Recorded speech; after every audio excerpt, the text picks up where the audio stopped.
नमस्कार दोस्तों, आप सभी का स्वागत है हमारी इस नई श्रृंखला में जिसका नाम है हमारी वार्ता। आज हमारे अतिथि हैं भाजपा पार्षद 19 नंबर वार्ड से माणक लाल जी कुमावत।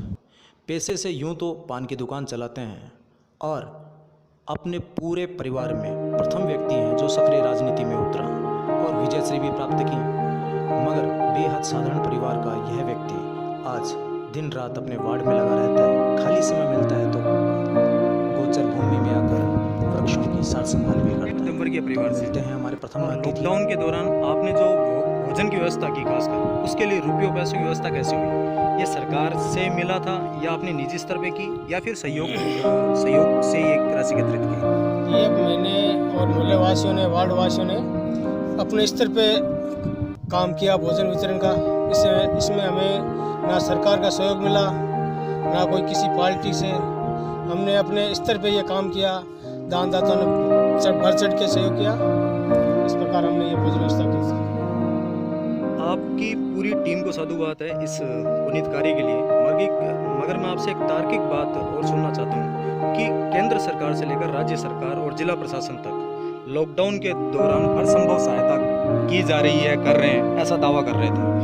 तब एक पार्षद जो कि एक नगर निगम का सदस्य भी है, वह फिर उसको अपने निजी स्तर पे या अपने सहयोग से लेकर, अपने वार्डवासियों के सहयोग से लेकर ये कार्य क्यों करना पड़ा? भोजन व्यवस्था करने की कहाँ जरूरत थी? मगर लागू होने में कुछ समय लगता है और सरकार नहीं पहुंच पाती आखिरी पंक्ति तक। हाँ, नहीं और भी जन सहयोग और दान दाताओं की चेतना, जन चेतना जो भी आप समझ सकते हो, उससे अपने ये प्रयास किया और जनता तक हमसे हुआ जितना सहयोग किया हमने। लॉकडाउन के तहत यहाँ पर जो कुमारपाल गौतम साहब जो कलेक्टर थे वो बहुत बढ़िया काम कर रहे थे। फिर अचानक, ये मैं नहीं कह रहा, ये मीडिया कह रही है, यहाँ के जो लोकल हमारे गणमान्य व्यक्ति हैं वो लोग कह रहे हैं और सरकार भी कह रही है, फिर अचानक से उनका स्थानांतरण कर दिया गया। इसके बारे में आप क्या सोचते हैं? क्या ये सही है? नहीं, मैं इस फैसले के पक्ष में नहीं हूँ। क्यों? क्योंकि सर कुमारपाल गौतम जी जो काफ़ी दिनों महीनों से यहाँ पे कलेक्टर थे, उनको बीकानेर की हर चीज़ का अनुभव था। इस कोरोना महामारी में उन्होंने यहाँ सर्विस दी, अपनी ड्यूटी दी, हर मशीनरी से वो वाकिफ़ थे, हर इंसान से वाकिफ़ थे। लेकिन सरकार ने ये गलत किया। मेहता साहब जो इन कठिन परिस्थितियों में बीकानेर शहर उनको समर्पित किया गया और वो एक सरल और स्वभाव सुलझे हुए इंसान है। उन्होंने इस कठिन परिस्थितियों को भी अपने हिसाब से सुलझा के रखा है। और ठीक है सर, मैं मानता हूँ इस चीज़ को कि उन्होंने बहुत अच्छा मैनेजमेंट किया। मगर नगर निगम की बात करें तो हाल के दिनों में ना तो वो शांत है और ना वो परिस्थितियाँ सुलझी।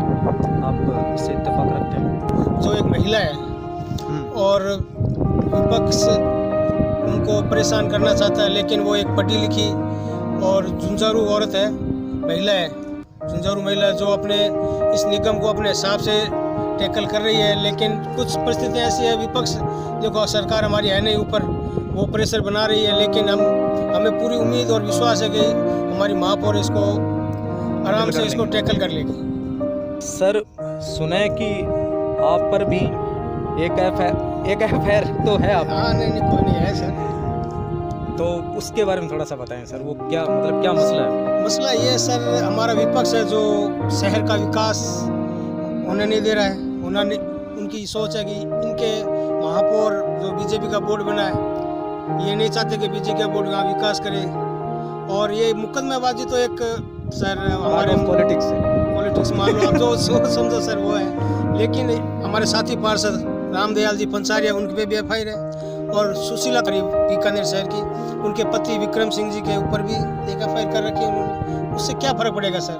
विकास तो होगा, हमारा बोर्ड बना है और हम विकास करेंगे।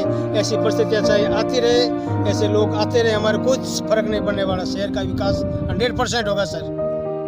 ये सर्वमान्य बात है कि ये पार्ट ऑफ पॉलिटिक्स है, मगर कहीं ये ऐसा नहीं लगता कि आपको ये मेयर साहब के जो पतिदेव हैं और जो आपके साथी पार्षद हैं, आप कहीं ना कहीं आपकी छवि को धूमिल करने वाला है? ऐसा नहीं सर, ये ऐसी कोई बात नहीं है सर। शहर की जनता ये जानती है और हमें चुन के भेजा है उन्होंने। जनता को हम पे विश्वास है और हमारी कहीं छवि खराब नहीं है, क्योंकि हम अपने स्तर पे हमारे से जो बनता है वो काम करते हैं। और शहर वासियों को ये पता है कि ये काम हो रहा है, बीकानेर में जांच हो रही है, थाने में अभी जांच चल रही है, ठीक है सर। एक और सवाल, अब थोड़ी यहाँ की लोकल राजनीति से हटकर अपन राज्य की राजनीति में जा रहे हैं। जहाँ तक आप कह रहे हो ना कि जांच हो रही है, सिद्ध हो जाएगा, देख लेंगे, छवि तो होंगे, तो सर पायलट जैसे नेता को भी लोग तो चोर, निकम्मा, नकारा बहुत कुछ कह रहे हैं। नहीं सर, जनता नहीं कह रही उसको। उनके जो मुख्यमंत्री जी है कांग्रेस के, वो कह रहे हैं उनको चोर, नियता, निष्कारा, वो जो भी वो मुख्यमंत्री जी के बोलते हैं, ना कि आम जनता के बोलते हैं सर। कल तक जो सच्चा सिपाही था अपनी पार्टी का, मुख्यमंत्री जी का, आज उनको उन पे थोड़ा विश्वास नहीं था, विश्वास नहीं हुआ तो वो निकारा, निकम्मा हो गए। मुख्यमंत्री जी बोल रहे हैं उनके सर, कांग्रेस के। ये राजनीति है सर। देखो आप ही बताइए, ऐसा है क्या? हो सकता है क्या निकारा कोई? नहीं, मैं इन्वॉल्वमेंट नहीं, मैं एक्चुअली आप ये बताइए कि इस तरह से क्या मुख्यमंत्री जो है उनकी छवि को कहीं ठेस पहुंची है, आपको लगता है? क्योंकि वो तो लोक नायक हैं, जैसे जनता के नायक हैं, और जनता नो डाउट उनके पक्ष में। जो कांग्रेस को वोट नहीं करता, वो भी एक मुख्यमंत्री के तौर पे मैंने बहुत लोगों से देखा कि जो कम से कम गहलोत के पक्ष में खड़े हैं, तो क्या उनकी छवि को ठेस नहीं पहुंची ऐसे बयानबाजी से? ये तो सर स्वाभाविक बात है, ठेस तो पहुंची है। ये जनता के साथ धोखा, जो जिन्होंने इन पे विश्वास किया, वो अपने आप को ठगा हुआ महसूस कर रहे हैं सर। मैं थोड़ा जल्दी में हूँ।